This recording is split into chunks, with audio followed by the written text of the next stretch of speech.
There is a silent weight that many Nigerians carry every day. On a normal ground, we cannot afford it. Looking at your salary and the percentage you take out every month for savings and rent, then healthcare, education, feeding, we just have to do other businesses. Despite long hours and constant effort, the cost of everyday life continues to pull further out of reach. I worked in the bank before for 14 years as a teller. So I have some things, like sometimes before I've sold my plasma, one-time experience to pay their school fees. Food, housing, healthcare, and education now require more than many households can afford. We reduce eating yam because cost of yam was on the high side. Then we reduce the quantity of rice we buy, start buying quarter or mudu. You have to also make allowance for the landlord because they tend to increase rent every year. It was increased last year, it was increased this year, so we don't know what will happen next year. For many, full-time work no longer guarantees a life of dignity, as earnings fall short of even the national minimum wage. I don't know what is a fantastic job now anyway. The value of the naira makes whatever they pay you look worthless. You need to be really creative. My salary cannot even afford my food stuff. When you go to the market, now everything costs. How much is your salary? My salary is 30,000.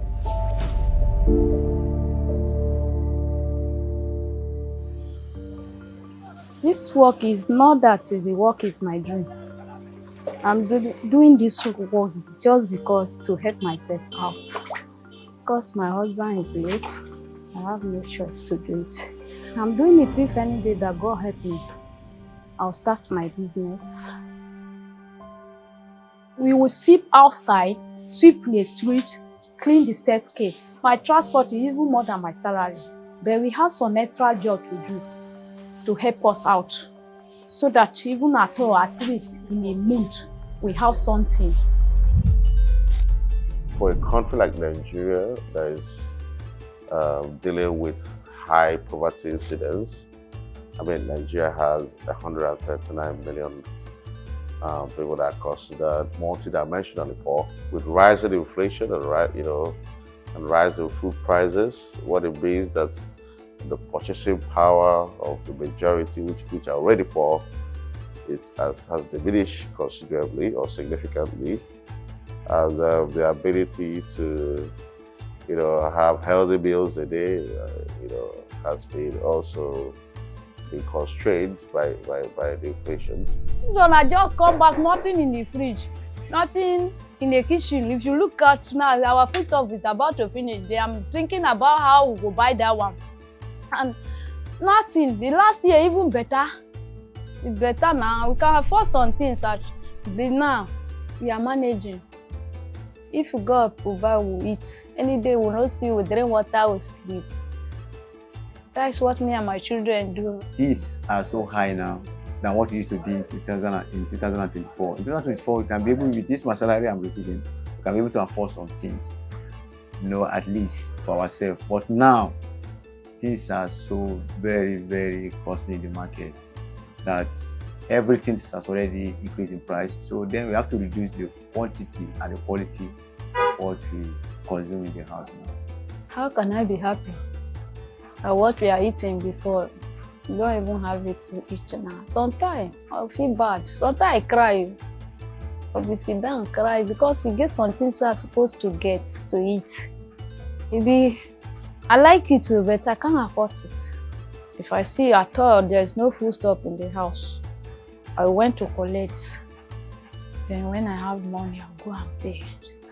At the point, yam became very expensive, and it was like, it wasn't reasonable buying the quantity of yam we usually buy before. So even at the point, we had to stop before we start buying again. But even now, you don't buy like 5, 10 tubers I used to.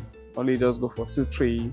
When you feel the need to again, you get more. But it's just due to the cost. It's just trying to be economical with the fact that things are no longer the way they used to be, and of course salary doesn't increase as much as inflation increased. So when it comes to food prices, it's about agricultural productivity, it's about tackling insecurity, it's about increasing the yields of crops, These are supply side issues that the government and the private sector need to collaborate effectively to increase yields, improve storage systems, so that agricultural supply will increase in a way that it reduces the prices.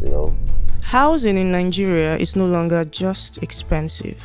It is becoming unaffordable, forcing low and middle income earners out of areas they could comfortably afford to more satellite places where rent is cheaper, and by doing so, increasing transportation expenses, which have already been affected by the hike in fuel prices. For rent for here now, we pay 500. 500. Yes, that's 1 bedroom. And your salary every month? Yes, it's 30. The rental particularly is becoming a big issue, right? If we have a choice, there are places we could actually go to that may not be this high, but I just feel the community may not be safe. So I tend to stay here, even with the fact that I've been robbed here twice, right? Because I feel this place is much better than where I would hope to be if the rental is quite reasonable, right? So that's why we are still here, and we are hoping that things will get better, if at all it will. So Nigerians are yet to have a strong policy, on rental matters.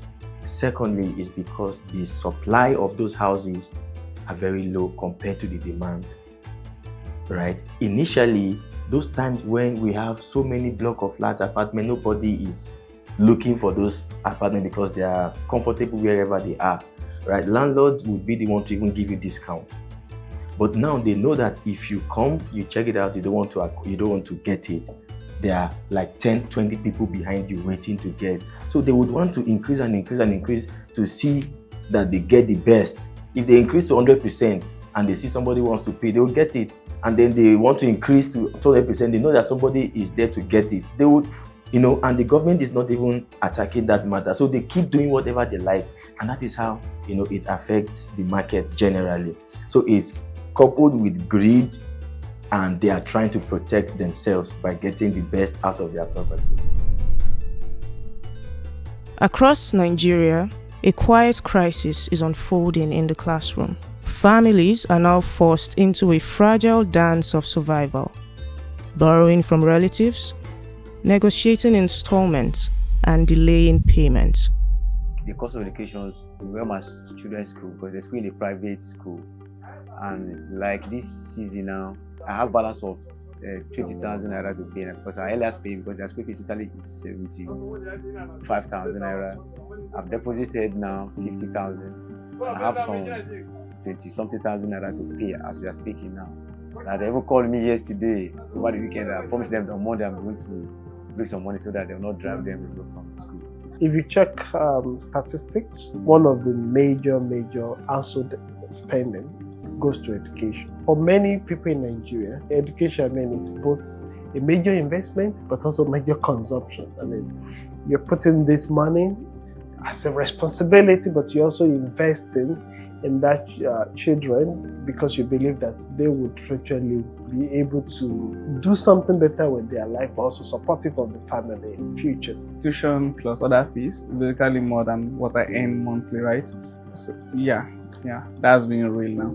But having said that, as a staff of the school, one advantage I have is that I could pay my fee instrumentally, right? So that's what helps to balance it. If not, I wouldn't believe I'll be able to afford that school if I wasn't a staff, right? And it's even funny that having some staff in that school still couldn't afford to bring their children there. Yeah. Before they would talk about school open, I started threatening myself in that money that I'm supposed to pay. Because if you can check one person to pay the school fees, if you check two of them, you understand, the money almost 130 to pay, you understand. I'll be struggle for it, no matter how I'll try. Even I know afford it all, I'll give them later. I'll talk to the teacher. They will listen to me. They will be paying it. They will complete it. Price cannot be going up, and everybody is increasing price. And school are also operating in the same market in the same country. And we say, okay, let's restrict this one from from increasing price. I don't think it's a viable option. Maybe some of the points we earlier raised around workforce education, they need to increase their teachers' salaries, right? Of course, they need to also continue to maintain the quality of inputs that they bring in. So those are kind of things. But there are things we can do. And I think some states actually did something like, for example, textbooks, being able to make sure that it's reusable. Of course, not all textbooks will be reusable, but at least to try as much as possible that we actually can reduce costs of education in that. We can also bring in innovation in terms of the materials we use. If we have been relying a lot of foreign input in terms of what we use in terms of our teaching tools and teaching aids, we can actually maybe more investment and looking at can we really get substitute at the local level.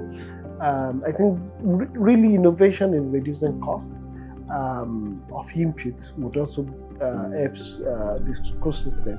As economic pressures rise and operating costs soar, many schools face a stark choice: raise fees or shut their doors. The fear of getting sick is a real fear right now for everybody because of the cost of health in Nigeria. But one or the other, due to stress, up and down, airborne disease, we end up falling sick. And where it's painful is when you don't have the financial ability to pay your bills. And sometimes I even pray that if all these things should not come at all, that if they come, then how are you going to get the money to pay the bill? I myself or my people I can't afford. In many Nigerian households, a sudden fever or a persistent cough is rarely just a medical concern. It is a moment of high-stakes calculation. I don't have a health insurance currently. At the birth of my first child, I actually tried accessing it, but it looks like it was a bit expensive as of then. So I just figured I'll wait and hold on. When I'm a bit buoyant, I'll go and do it. Without insurance, can you really go? Can you really go? Before now, even when I was under insurance, National Health Insurance, I used the Federal Medical Center here. Many times I didn't go under NHS. I didn't. And you ask me why? In the same hospital. Because I used it twice. I wasn't satisfied. It appeared to me, I may be wrong, but it appeared to me that I wasn't getting the attention I wanted. Very true. My family motivates me. When they are sick, I feel like let me be the one to take their place. I don't like them being sick. I don't like when they are supposed to have this thing, they're supposed to have this, and I can't afford, or we can't afford it. When a family member is sick or needs medical care, the truth is, it becomes a challenge when at a point in time when that happens and you don't have the funds to settle the bills. I could remember recently I had to take my brother to FMC Jabi. He was having a serious complication that we had to go to surgery for. It was life-threatening, but if the money is not there, the next thing to do is basically to borrow. So, households adapt the only way they can. Delayed hospital visits, rationed prescriptions, or they turn to roadside chemists. I did not be in the hospital like that. Maybe sometime, some things called like that, I just went to pharmacy. Maybe I'll buy the drugs like 2,000, 3,000. I will take it to, maybe sometime I did not even take it to go. I did not sick like that. And thank God for my children too. They haven't been sick like that. And we don't have family doctor. I believe what the government should do is simple. Find a way to make the HMO accessible to everybody, right? They make it compulsory for everybody to pay tax. If you are paying tax, you should be able to access healthcare. It's that simple, at least from the government. It may not be total 100% cover, but even if it is 10, 20, 50% cover of the health insurance, we should be able to afford or get that sorted, right? For a woman in the market who is selling and doesn't even know about health insurance, is not nice. I believe everybody is a citizen of the country, so whatever we are doing should be able to cover everybody, whether you're working in the government, civil service, private sector, it doesn't matter. As long as a citizen of the country should be able to access healthcare to the extent that you'll be able to live a normal life, right? So we don't wait until things get very bad or wait for people to start protesting or complaining before they. These are things that should be in our constitution from the onset. So I don't believe we need to wait till it becomes a problem before we get to do something about it. These struggles are not isolated. They are the local impacts of a national overhaul. We close by looking at the sweeping economic reforms at the heart of this crisis and whether the price of progress has become too heavy for the Nigerian people to bear. We have already implemented it. Nobody will say, reverse it. It's about from where we are, what should we be thinking about? What better steps do we need to take in order to ensure that this is not just going to be punishment, but reforms that really leads to very concrete results. Of course, our macroeconomic fundamentals is changing, but economic results, economic outcome is about impact on people. And I think it's about how we really ensure that we bring down both inflation, we create better jobs, and we reform our economy. I think in more recent months, we've seen gradual decline in inflation. Our economic growth is also picking. So it means that at least on the balance of things, there are some kind of, maybe we could say, some very positive outcomes in terms of the macroeconomic reforms. But the big shocks, I think a lot of households are still not recovered. And I think until we get everyone to recover in terms of better jobs, reduction in poverty, I think that is when we can really say this reform has been impactful.